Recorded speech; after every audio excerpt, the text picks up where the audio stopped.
아니요? 원숭이 입술 맞죠? 원래 입술이 엄청 빨개요. 와. 안녕하세요, 선생님. 안녕하십니까? 네. 아이고 반갑습니다. 반갑습니다. 반갑습니다. 세월이 잘 가요. 네, 잘까요. 어떻게 이제 그동안 저하고 공부를 하시면서 주로 이제 구약 성경 많이 공부했거든요. 네. 이제 이번부터는 신약 성경을 오. 좀 공부하게 예. 됐고요. 신약 성경도 뭐 마태복음, 마가복음 이렇게 책별로 가지 않고 네. 이번에는 이 복음서가 씌워진 그 당대의 배경 오. 그리고 시대 네. 이런 네. 거 좀 공부를 하면서 와. 너무 좋다. 그런 관점에서 예수님이 하신 말씀들을 좀 네. 새롭게 인식해야 될 본문이나 귀절들이나 사건들을 재조명하는 이런 식의 신약 성경 공부입니다. 와. 정말. 재밌을 것 같아요. 오늘 수업 예수는 누구인가 1강 예수는 유대 정치범이 아니다. 오늘 처음 성경 귀절 하나만 읽겠습니다. 네. 누가복음 2장 1절, 2절, 3절까지인데요. 제가 1절 읽고 여러분 2절 읽고 3절은 다 같이 한번 읽어볼까요? 네. 자, 제가 1절 읽겠습니다. 그때 가이사 아구스도가 영을 내려 천하로 다 호족하라 하였으니 이 호적은 구레뇨가 수리아 총독이 되었을 때 처음 한 것이라. 다 같이 모든 사람이 호족하러 각각 고향으로 고향으로 돌아가네. 자, 예수님의 이 탄생 이야기를 기록하는데 마태, 마가, 요한에는 네. 예수님 탄생이 몇 년도에 누구가 무슨 일이 있을 때 역사적으로 이런 상황에서 일어났다라는 기록이 없어요. 네. 근데 누가만 네. 가이사 아구스도가 천하로 호족에 하라고 영을 내렸다 하는 역사적 사건을 얘기하고 네. 2절에서 보면 구레노가 수리아 총독되었을 때 처음 한 것이다. 네. 이런 식으로 구체적인 로마 연대표하고 연결시켜서 예수 탄생 이야기 시작합니다. 네. 이게 누가복음의 독법이라는 거예요. 누가는 예수님을 비역사적인 인물, 네. 시공간성이 없는 인물, SF 예수 그리스도로 보질 않아요. 네.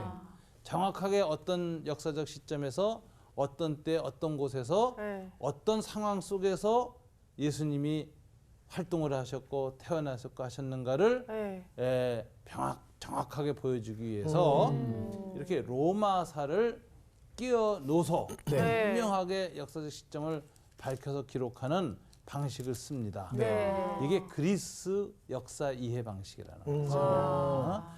누가는 이제 그리스 배경을 갖고 있잖아요. 네. 의사였고 네. 상당히 좀 당시 지식인이었고 네. 정확했던 사람이었고 네.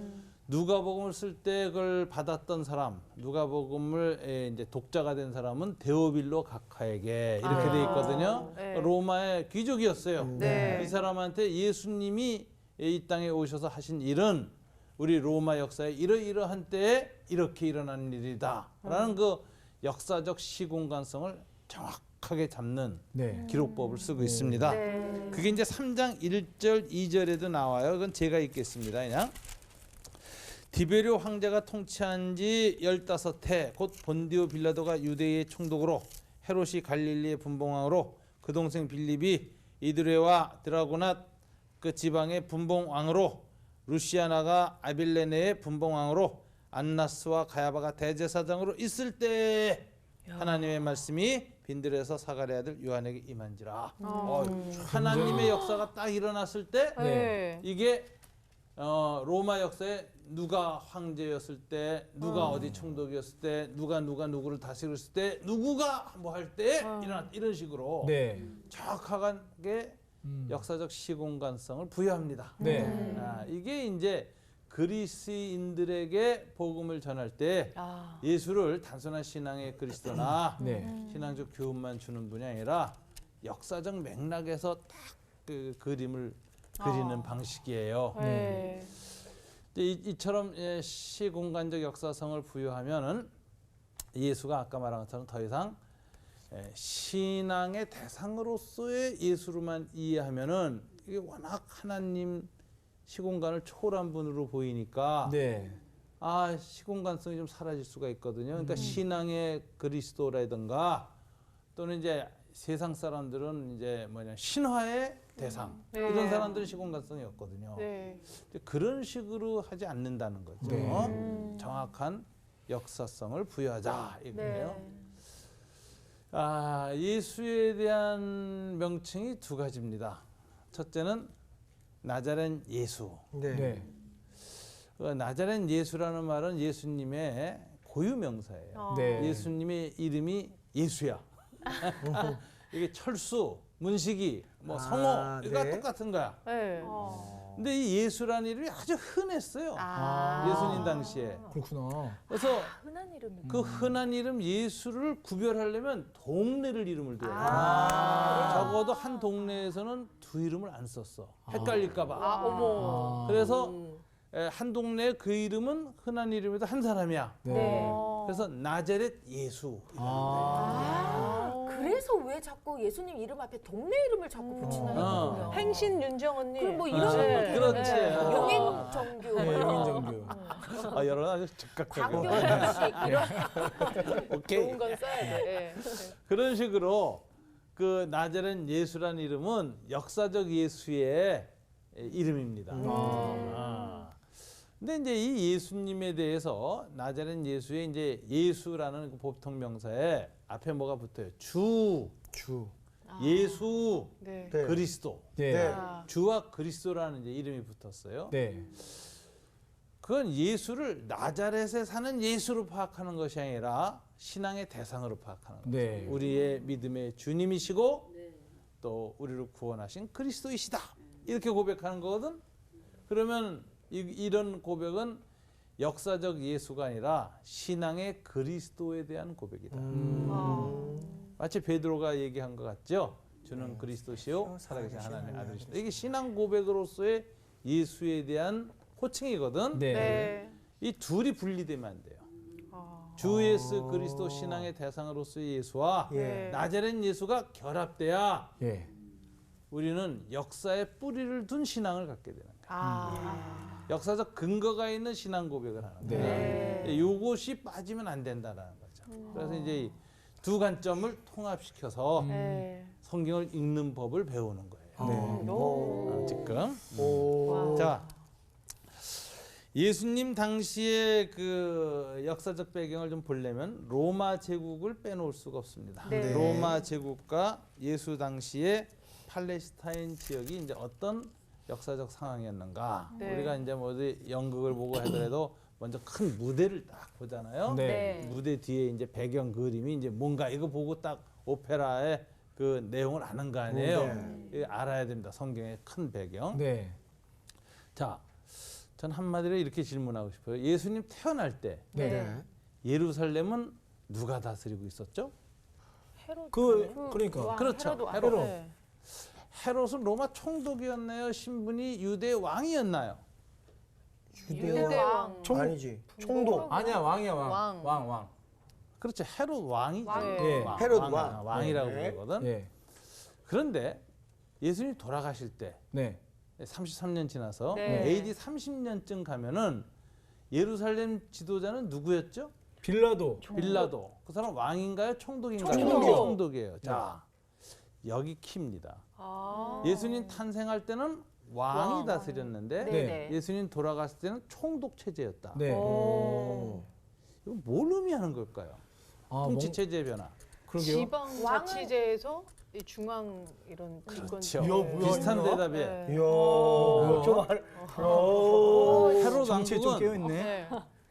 통치 자치권이 부여되었던 자치 왕국이었어요. 네. 물론 로마의 통치를 받고 로마 원로로부터 왕권을 인정받지만 일단 자치 왕국이었어요. 네네. 근데 예수님 돌아가실 때쯤 돼서는 예루살렘은 더 이상 왕이 없. 자치권을 잃어버리고 네. 총독이나 식민지 지배 체제로 그렇죠. 들어갑니다. 음. 자, 이게 33년 동안 예수님이 태어났을 때와 돌아갔을 때 사이에 정치적 지형의 변화를 이렇게 보여줍니다. 뭐죠? 로마 제국의 제국주의 지배가 강화됐다. 강화됐다. 아. 야, 그거 생각해 보지도 못했는데. 그러니까 그냥 로마지 뭐 이렇게 했는데. 그래서 이 배경을 딱 보면 이제 예수님이 태어났을 때와 돌아가실 때 예루살렘 통치 체제를 변화를 딱 보면은 아 그동안 무슨 일이 일어났을까를 우리가 짐작해야 돼요. 네. 아주 힘들었다는 거죠. 어. 그러면 이제 요런 그 큰 흐름을 큰 변화죠 이게. 네. 그러니까 예수님의 공생의 33년을 딱 이해할 때 아 그 당시에 정치적 변화, 로마 제국의 통치의 변화를 유대 팔레스타인 지역에서 어떻게 일어났는가를 이제 볼 수가 있습니다. 네. 제가 지금 예수 시대 연대표를 좀 중에서 몇 개를 좀 뽑았는데요. 네. 다 볼 필요 없고 간단하게 볼 필요가 있어요. 이러면 이제 예수님 확실히 역사적 인물로 뚜렷하게 이제 인각이 되거든요. 네. BC 63년 예수님이 태어나기 60년 전에 예루살렘이 드디어 로마에 의해서 함락됩니다. 그 전까지는 이 팔레스타인 지역은 맨 처음에는 그 바벨론이 통치했고요. 예. 네. 네. 바벨론 지역이 무너진 다음 페르시아가 통치했어요. 네. 페르시아는 알렉산더가 무너뜨렸습니다. 네. 그래서 알렉산더 밑에 네 그리스 장군들이 지배했던 그리스 통치 시대가 거예요. 근데 이 그리스인들이라는 건 굉장한 우상 숭배자거든. 네. 네. 그래서 제우스 신인이 맞아요. 무슨 신이 그렇죠. 사람 모양으로 신상을 많이 만들잖아요. 네. 예루살렘에다 그런 식으로 제우스 신상을 갖다 놓고 성전에다 하니까 아. 유대인들이 못 견뎌요. 전부 봉기를 해요. 음. 그래서 이 그리스 제국의 말년에 유대가 잠시 독립을 합니다. 네. 그래서 이 마카비 형제들이 이제 유대 독립운동을 일으켜 승리해요. 네. 그래서 잠시 독립국가를 만들었는데 이걸 하스모니안 왕조, 유대 왕조예요. 네, 네. 그러니까 이 하스모니안 왕조를 지지했던 그 전통 귀족들이 있어요. 네. 지방에 아주 부호고 군사력을 갖고 있는 사람들인데 이런 사람들이 전통 귀족이라고 그러는데 이런 사람들로 이루어진 하스모니아 왕조가 생겨요. 네. 영화 유다 배너 보면 네. 이 배너가 소위 전통 왕조에 있었던 구귀족 출신이라.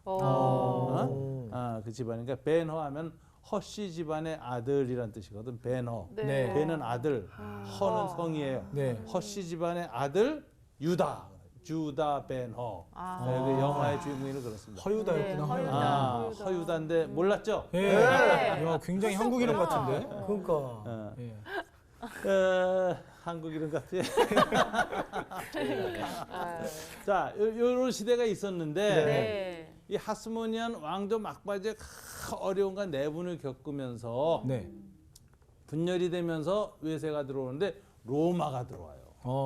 그다음에 BC 64년에 예루살렘을 함락하는데 이 함락했던 장군이 유명한 폼페이우스 장군이에요. 시저하고 정적이었어요. 그래서 나중에 시저가 폼페이우스 장군이 하고 내전이 일어났을 때 폼페이우스가 도망갑니다. 어디로 도망가냐? 에집트로 도망가요. 근데 에집트에 시저가 군대 끌고 쫓아가요. 네. 네. 그래서 폼페이우스를 죽이려고 그러는데 폼페이우스 죽이는 걸 도와주는 에집트 파라오의 마지막 남은 여자가 하나 있었어. 네. 그 여자가 도와줘서 시저하고 정략적 관계를 맺어요. 이 크레오파트라지. 네. 야, 이 누나 왜 이렇게 잘하나? 잘하네. 계속 얘기해 줘. 깜짝 놀랐어요, 역사 공부 좀 지금. 했어요. 뭐라고 혼잣말 하는데 다 정답이야. 자, 그래가지고 폼페이우스의 목을 바쳐요. 네. 거기서 죽이고 이제 시저가 딱 그 지중해 연안을 전부 통치하게 되는데 네. 폼페이우스 동상을 이제 시저가 이기고 나선 관용을 베풀어 세워줍니다. 그가 네. 비록 나의 정적이었지만 로마 제국의 지경을 넓힌 위대한 장군이었다. 네. 그래서 이제 원로원 안에 폼페이우스 동상을 세워요. 네. 그런데 역사라는 거 참 비극적인 거죠. 나중에 시저가 너도냐 브루투스하고 그 70여 발의 그 칼에 찔려서 죽어갈 때 어디서 죽느냐? 폼페이우스 동상 밑에서 죽었어요. 이 역사 아이러니라는 거예요. 자기가 죽인 폼페이우스 동상 밑에서. 하여튼 이렇게 해서 예루살렘 함락이 되었고 이때 저항했던 일부 초기 유대인들이 포로로 끌려가. 네. 이 사람들이 로마로 가서 유대인 회당 공동체를 세워. 이 회당 공동체에 속했던 유대인들이 오순절날 마가다락방에서 성령 체험을 해. 네. 이제 예수님 부활하고 나서. 네. 그래서 그들이 돌아가서 초대 로마인 공동체를 바탕으로 했던 그 이 회당 공동체에서 그리스도교 예배를 드리기 시작해 가지고 로마 교회가 탄생하는 거예요. 네. 이 연호는 BC 63년이다. 이야. 예. 그래서 이제 이 당시에 이제 로마사를 보면 키케로가 집정관이었고 줄리우스 시저는 최고 승원 대사제였어요. 그리고 이때 줄리우스 시저의 양자가 됐던 옥타비아누스, 지금 오늘 본문에 나온 천하로 호족하라고 영을 내렸던 황제가 이제 나타나는 거예요. 네. 아우구스투스 황제가 이제 태어나는 겁니다. 네. 중요한 사건이죠. 자, 헤롯은 BC 42년에 유대 지역 총독이 돼요. 네. 그래서 시저하고 아주 좋은 관계가 돼요. 근데 이때 시저는 이제 암살당했고 시저를 따랐던 옥타비아누스와 안토니우스라는 사람이 네. 네. 시저를 죽인 부루터스라는 사람의 군대하고 이제 전쟁을 벌려요. 그게 빌립보 전투라는 거예요. 마케도니아 북쪽에서 누가 이겼게요? 로마요. 옥타비아누스와 안토니우스 군대가 네. 이겨요. 네. 그래서 이제 여기서 이제 블루투스 의회파, 황제파가 아니라 의회파, 그들은 자칫 민주주의를 위해서, 그러니까 원로 정치를 위해서, 공화정을 위해서 황제정으로 바뀌려고 시저가 했기 때문에 죽였다라고 얘기하는 사람들이죠. 그 사람들은 이제 자살합니다. 다 죽었어요. 그리고서는 이제 이 옥타비아누스와 안토니우스는 줄리우스 시저를 제국의 신으로 추앙합니다. 제국의 수호신. 이렇게 해서 이제 가이사 신, 가이사는 로마의 가이사는 신이다. 가이사 네. 숭배 사상이 시작돼요. 야. 그러니까 이제 가이사는 국가신이야. 로마 제국의 수호신이 돼요. 네. 예. 가이사가 시저예요? 그렇죠. 시저죠. 그러니까 가이사라는 표현이 시저라는 소리예요. 시저는 로마 제국의 신이 돼요. 네. 그게 가이사 시저 숭배 사상이라는 거예요. 그래서 그 후에 로마 제국의 황제들은 다 자기가 시저 후손이라고 자기 이름 앞에 가이사 가이사 암흑에 이렇게 붙여요. 그래서 신의 아들들이 돼가는 거죠. 이런 식으로 로마가 바뀌었습니다.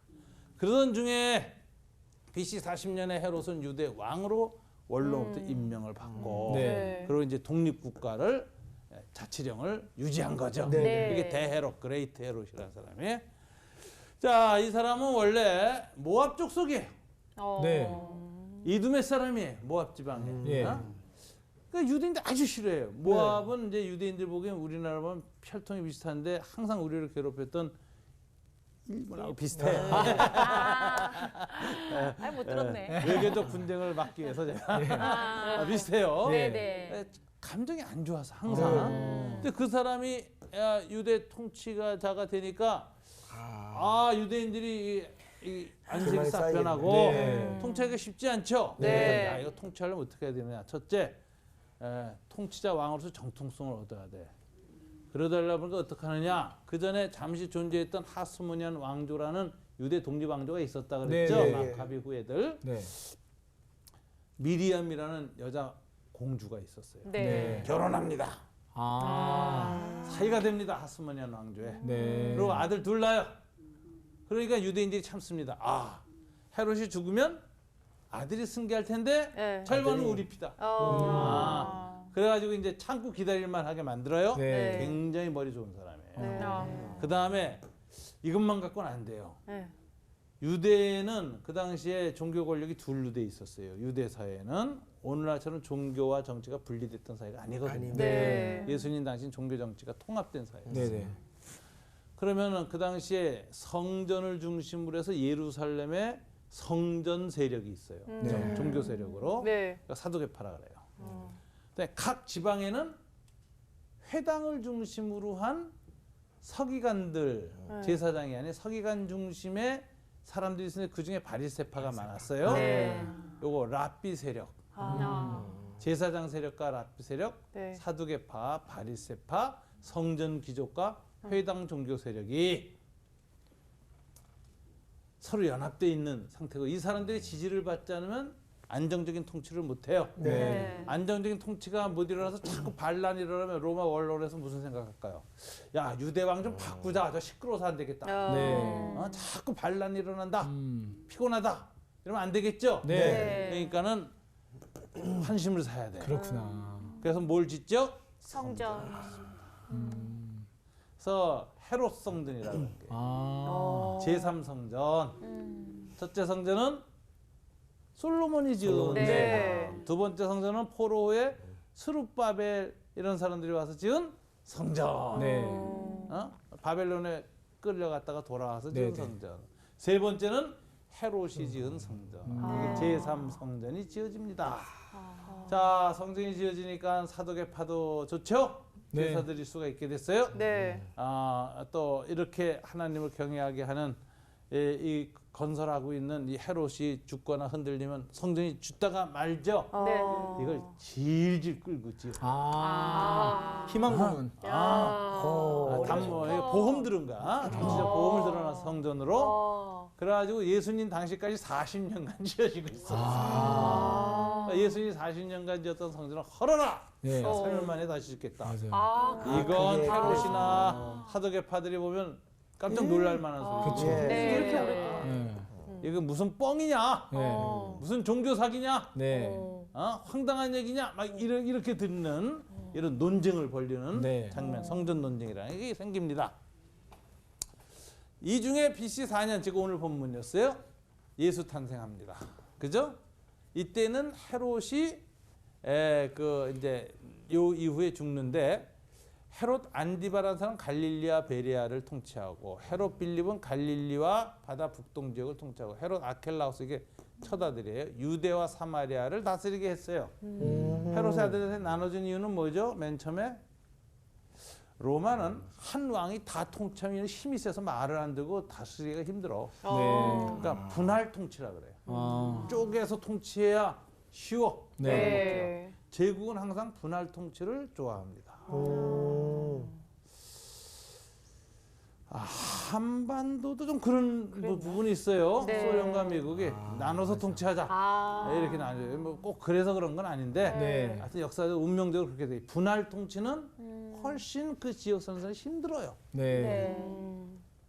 네. 우리의 힘이 통합돼 있을 때는 강해져. 제국의 세력에 대해서 저항할 수 있고 뭔가 우리의 이익을 지킬 수 있는 힘이 더 생기는데 네. 갈라져 있으면 꼼짝을 못하는 거예요. 그렇죠. 이 분할 통치라 제국이 식민지 지배할 때 분할 통치를 한다라는 거죠. 요 세 가지로 딱 분할 통치를 했어요. 이때 예수님이 탄생했고 그 다음에 10년 후 예수가 10살 됐을 때 유명한 사건이 있었어요. AD 6년에 시리아 천적 쿠레가 2차 인구조사를 합니다. 이때는 예수님이 베들레헴에 와서 인구조사했죠. 네. 이때는 순수한 인구조사였어요. 너는 어느 족보 누구의 아들이냐 이제 쫙 본적지 가서 등록해야 돼. 네. 그래서 예수님의 본적지 다윗의 후손이니까 어디죠? 다윗 고향 베들레헴 가서 등록해요. 그래서 이제 본적지 원적지로 등록한 거예요. 이때는 문제가 없었어요. 순수한 인구조사라서. 네. 근데 두 번째 구련의 총독 구련의 인구조사는 세금 뜯으려고 한 조사여서. 그러니까는 기분 나쁜 유대인들이 민족주의자들이 저항을 시작하는 겁니다. 네. 문제가 생겼죠. 그래서 소위 유명한 갈릴리 유다이안 폭동이 일어나요. 이때 유대인이 무려 2만 명이 죽습니다. 시리아에서. 와, 그 당시 그 당시 팔레스타인 인구의 엄청나다. 30분의 1이었어요. 오늘날 150만 명이 죽은 겁니다. 와. 200만 명 정도. 몰살. 그러니까 어마어마한 일이 일어났어요. AD 6년에 예수님 10살 때. 갈릴리 유다가 마지막 멸망당했던 지폴이라고 하는 마을, 마지막 전쟁하다 다 옥사하고 죽은 지폴이는 나자렛에서 4km 네. 맑은 날 보입니다. 거기에서 다 죽이고 그 자리에다가 새로운 신흥 로마식 도시를 세우고 로마의 승리와 로마의 영광을 회상하는 그런 도시가 돼가지고 유대인들은 가지도 않고 들여다보지 않는 지역이 돼요. 네. 예수님 공생의 3년 동안에 지포리에 갔다는 기록이 하나도 없어요. 그럼 예수가 민족주의자라서 안 갔나? 그건 아닙니다. 그건 나중에 설명할게요. 네. 그런 관점에서 해석하기는 좀 어렵지만 네. 일반적으로 당시 유대인들은 이 자리를 굉장히 회피하는 도시가 있었다. 네. 가까웠다라는 거예요. 자, AD 26년 본디오 빌라도가 유대 총독이 되고 AD 30년에 4년에 예수님이 십자가에 죽으시는 거죠. 네. 자, 이런 그 예수님 당시에 로마사와 유대의 역사를 쭉 놓고 보니까 예수님이 좀 더 역사적으로 어떤 시대를 살으셨는가 네. 좀 이해가 가시죠? 네. 자, 우리가 이제 본문을 보면서 한 가지 이 관점을 봐야 되는 건 예수님의 이제 태어나신가 돌아가실 사이가 이렇게 팔레스타인 지역에 대한 로마의 총독 지배 체제가 강화됐던 때다. 네. 제국주의적 식민 지배 체제가 엄중해졌다라는 네. 걸 보면서 예수님 마지막에 죽을 때 어떤 제목으로 죽은 것으로 역사는 기록하고 있느냐. 예수님이 죽을 때 신분은 뭐였느냐. 주 예수 그리스도로서요. 주와 그리스도로 죽었는가. 네. 십자가에 예수님 매달려 죽을 때 네. 로마 군병들이 제목을 네. 주 그리스도 예수 그래서 죽였는가. 명패가 뭐였죠? 유대인의 왕이라고. 그렇죠. 신앙의 문제로 죽지 않았어요? 처형당한 제목이 뭐였을까요? 유대인의 왕이라는 정치적 제목으로 죽었어요. 네. 세 가지 제목으로 고소됐죠? 성경 볼까요? 네. 누가복음 23장 1절부터 3절. 제가 1절 읽고 여러분이 2절 읽고 3절은 다 같이 읽습니다. 누가복음 23장입니다. 자, 1절 제가 읽습니다. 무리가 다 일어나 예수를 빌라도에게 끌고 가서 고발하여 이르되 우리가 이 사람을 보내 우리 백성을 미혹하고 가이사에게 세금 바치는 것을 금하며 자칭 왕 그리스도라 하도이다 하니. 빌라도가 예수께 물어 이르되 네가 유대인의 왕이냐? 대답하여 이르시되 내 말이 옳도다. 여기까지. 자, 세 가지 제목이죠? 네. 누가 고발했어요? 대제사장들이, 네. 바리새인들이, 사두개파가 연합해서 예수를 빌라도에게 고발했어요. 네. 예수님이 네. 스데반 집사처럼 성전 모독죄로 죽으셨다면 네. 어떻게 죽으셨을까요? 돌에 맞아 죽었고. 그렇죠. 그 유대 법에 따라 네.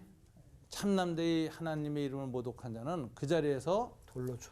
돌로 때려서 죽입니다. 네. 그게 허락이 됐어요. 네. 특별한 예외경으로 허락됐어요. 그런데 예수님에 대해서 대제사장 가야바가 자기의 그 관청에서 예수가 성전을 모독했다고 제목을 씌우려고 그러고 증인 2명 세우려고 그러는데 복음서 보면 실패해요. 네. 그래서 예수를 직결처분해서 돌을 못 때려 죽여. 근데 죽여야는 되겠고 네. 급해졌어. 계획이 어긋났어. 네. 그래서 아이디어 낸 게 빌라도한테 끌고 가서 정치범으로 넘기자. 그래서 편법을 쓴 겁니다. 그래서 이제 정치범이 된 거예요. 세 가지 제목이었죠. 첫째, 백성 미혹죄, 선동죄예요. 선동죄. 백성을 미혹했다. 막 선동했다. 이거예요. 네. 두 번째, 세금. 황제에게 세금 내지 말라고 했다. 로마 그렇죠. 통치 거부. 네. 세금 안 내는 거 거부거든. 네. 세 번째 제목이 뭐예요? 자칭 왕이라고. 자칭 유대인의 왕. 그러니까 그 당시에 그 로마에 대해서 저항했던 유대 민족 해방 전선의 지도자. 네. 이 정치적 지도자로서의 자칭 유대인의 왕이에요. 이렇게 해서 제 제목으로 고발되어졌고 네. 이제 빌라도가 심사를 하잖아요. 그런데 이제 심사할 때 앞에 둘은 뭐 따지도 않아. 이게 모략이라는 거 알거든. 네. 네.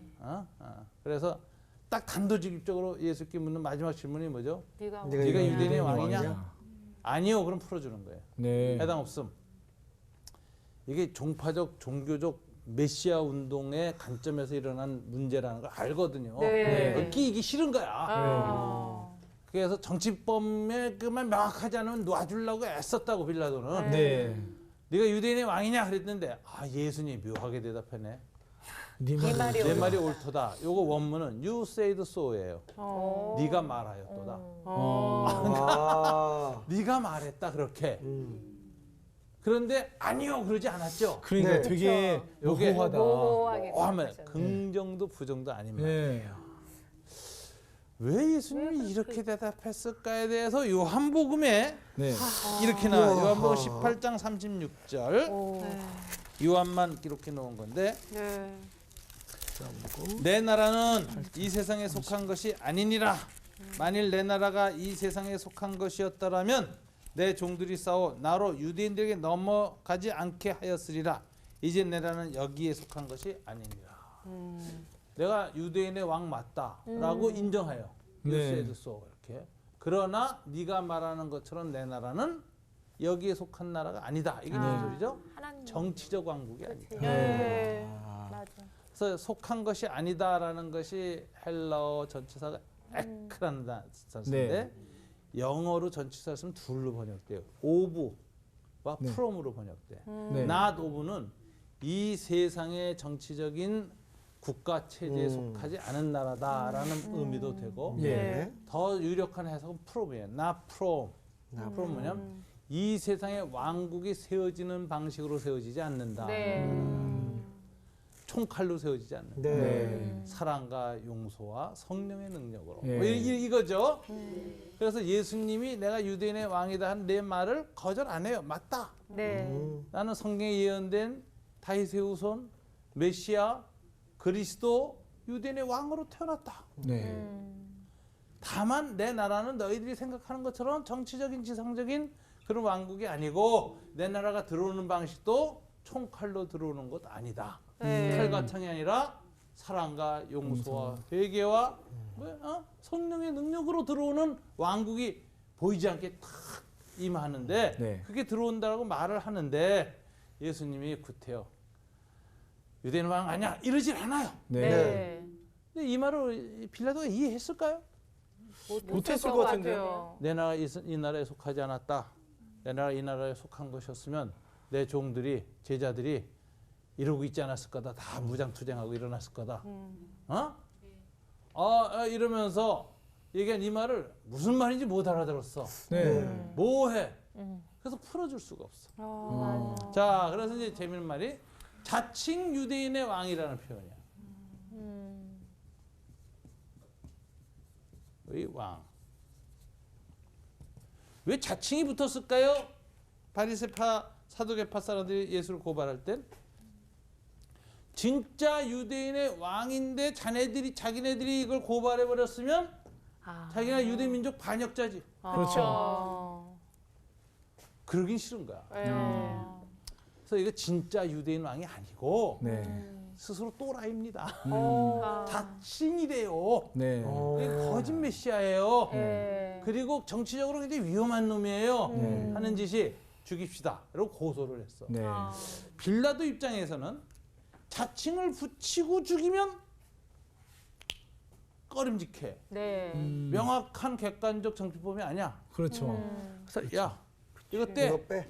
그래서 이것만 붙였어. 아. 유대의 왕. 이래야 정치적인 이거 그죠. 처형의 명분이 있지. 아, 그렇구나. 근데 이게 바리새파에게 골 아픈 거야. 예. 그래 와가지고 유대인의 왕으로서 명패를 떼고 자칭이라는 거 좀 넣어주시오 그래. 딜을 하는 거야 딜. 자기네 입장 때문에. 근데 빌라도는 딜을 못해. 아니야 안 돼. 자칭 안 돼. 그냥 유대인의 왕. 그래서 유대인의 왕이라는 명패를 주고. 그렇구나.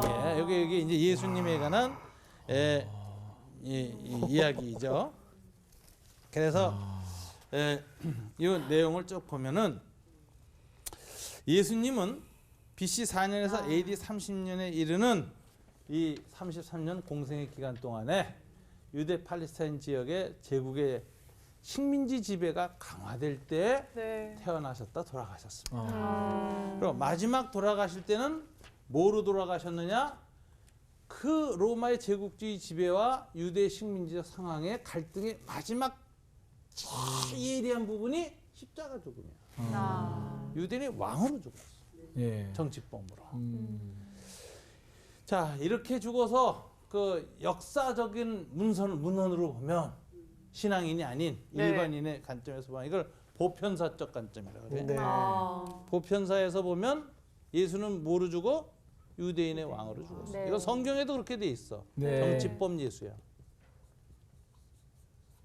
정치범 예수. 야, 새롭다. 이거는 그 성경에도 그렇게 돼 있고 역사도 그래. 객관적으로는 그래요. 네. 빌라도 재판 기록이 만일 발굴됐다면 읽어보면 그렇게 돼 있을 거야. 네, 네.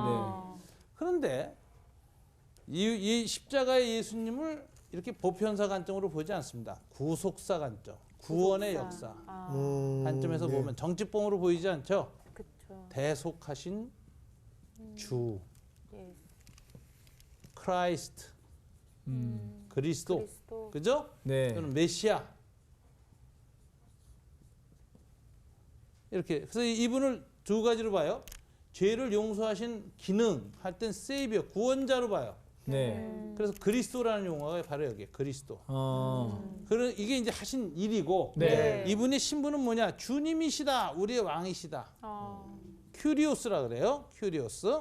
그래서 주 예수는 이름이고 예수 그리스도 이게 붙는 거예요. 그래서 예수를 중심으로 그리스도는 그분이 하신 일, 십자가에서 우리 죄를 다 대신 지고 속죄하신 일. 그래서 생긴 그분의 신분, 죽어서 부활하셔서 누가 되시느냐? 우리 왕이 되셨다. 주 예수 그리스도라는 칭호가 붙었는데 이것은 신앙 고백적 칭호야. 그렇구나. 왜 정치법 예수에 대해서 이렇게 신앙 고백적 칭호가 붙어서 2000년을 기독교 공동체는 이 구속사적 해석을 했을까? 전환점이 뭘까요? 결정적인 전환점이 있었습니다. 부활? 오케이. 부활. 정확해. 야. 한 방에 부활 사건. 부활이 없었으면 다 정치법 예수로 죽은 거고. 네. 예수 제자들도 아이고 우리 선생님 참 좋은 분인데 서툴게 하다가 죽으셨다. 유세이드 소가 뭐야? 그냥 아니야 그러시지. 뭐 이랬을 거라고. 다 도망가고 다 네. 좌절하고 이랬는데 네. 이 제자들이 다시 구성되어지면서 예수님을 새로 보게 된 결정적인 사건이 부활 사건. 성경 한 기절을 다 같이 읽어볼까요? 네. 사도행전 1장 3절 다 같이 읽겠습니다. 사도행전 1장 3절. 자, 이것도 누가의 기록이죠? 네. 사도행전은 누가가 썼죠? 네, 1장 3절 네. 다 같이 읽어봅시다. 시작. 그가 고난받으신 후에 또한 그들에게 확실한 많은 증거로 친히 살아계심을 나타내사 40일 동안 그들에게 보이시며 하나님 나라의 일을 말씀하시니라. 40일 동안 부활하셔서 부활 세미나를 진행하셨어요. 40일 총정리. 네. 예수님 공생애 3년 동안 가르치셨던 모든 걸 총정리해 줬어. 네. 그 관점이 하나님 나라라는 관점에서 총정리해 줬어. 네. 근데 이때 예수는 정치범이 아니야. 누구죠? 부활하신 분이야. 주 예수 그리스도야. 네. 이 사건, 부활 사건과 이 40일 동안의 마지막 가르침이 예수님에 대한 신앙 고백을 시작하게 한 거예요. 2000년을 이어내는 이걸 네. 구속사적 관점이라는 거예요. 자, 제가 다시 말해요. 이 두 가지가 통합돼서 예수를 봐야 역사성이 생기고, 그죠? 네. 그다음에 신앙도 같이 생긴다. 둘 다 확보돼.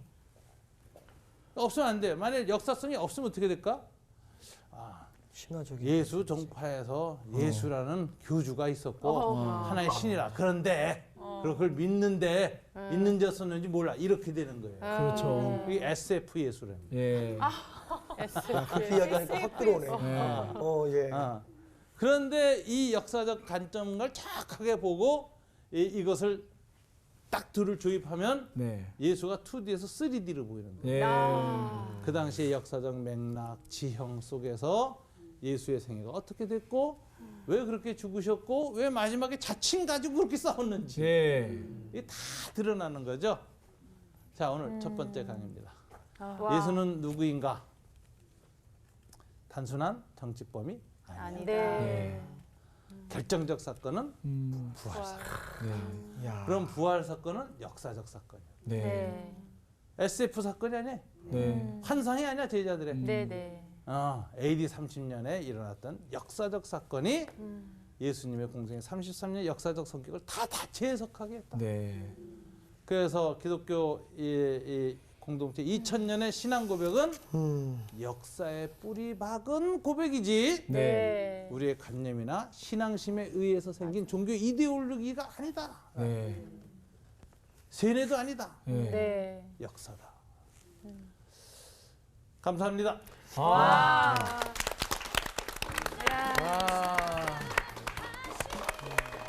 아니 그 예전에 우리 선생님께서 그런 말씀 해주셨어요. 그 페이스, 믿음은 팩트에서 온다. 맞아. 오늘 진짜 그 역사성에 대해서 사실은 많이 생각해보지 못했는데 오히려 신앙만 많이 생각했었잖아요. 그치. 근데 오늘 역사성에 대한 거를 생각하면서 예수님의 이제 뒷모습이 보이기 시작했어요. 앞은 어떻게 됐어? 앞은 계속 보고 있었죠. 그래. 네, 이제 3D로 봐야 되니까. 네. 진짜 나는 그 역사 좋아하고 세계사 좋아해서 저 시대를 그렇게 잘 알고 있음에도 깜짝 놀랐어. 아까. 오늘 이렇게 적극적인 모습 처음 봤어. 근데 예수님이랑 이거 연결을 안 하고 네. 따로 알고 있었다는 거에 대해서 네. 내가 정말 큰 걸 놓치고 있었구나 이런 깨달음이 있어요. 근데 믿음을 가지고 그렇게 생활해야 되는 우리 그리스도인들이 역사성과 그 부활하심을 믿지 않으면 그 믿음이 없는 거라는 얘기를 들은 게 명확하게 이렇게 이래서 예수님이 부활하신 걸 믿는 것 이것이 우리의 믿음이구나 라는 게 확신 딱 오네요. 그러니까. 저 오늘의 팩트는 그건 것 같아요. 뭐죠? 예수님이 부활을 하셨기 때문에 역사 속의 위대한 인물로 끝나는 것이 아니라 현실에도 우리와 함께 공존하고 살아계신다라는 네. 게 그게 가장 중요한 포인트인 것 같아요. 그렇지. 다시 죽지 않으셨어. 예. 살아있는 역사죠. 진짜 정말 우리와 함께. 히스토리를 공부한 것 같아요 오늘. 그렇죠. 맞아요. 예수님의 스토리를. 네, 그러면 또 다음 주를 기대하면서 그래요. 한 주간 살러 갈까요? 그럽시다. 가시죠. 이번 주 퀴즈입니다. 여호수아를 속여 이스라엘과 화친 조약을 맺은 족속은 누구인가요? 1번 아모리, 2번 기브온, 3번 브리스. 정답을 아시는 분은 CBS 성서학당 홈페이지에 정답을 올려주시거나 우편으로 보내주시면 됩니다. 선정되신 분들에게는 하나님의 말씀을 전 세계에 보급하는 대한성서공회에서 성경, 송태근 선생님의 교회가 알고 싶다, 김기석 선생님의 욕, 예레미야 산책, 끙끙 앓는 하나님, 성경 통독을 위한 최고의 자습서 성경 2.0 가운데 하나를 드립니다.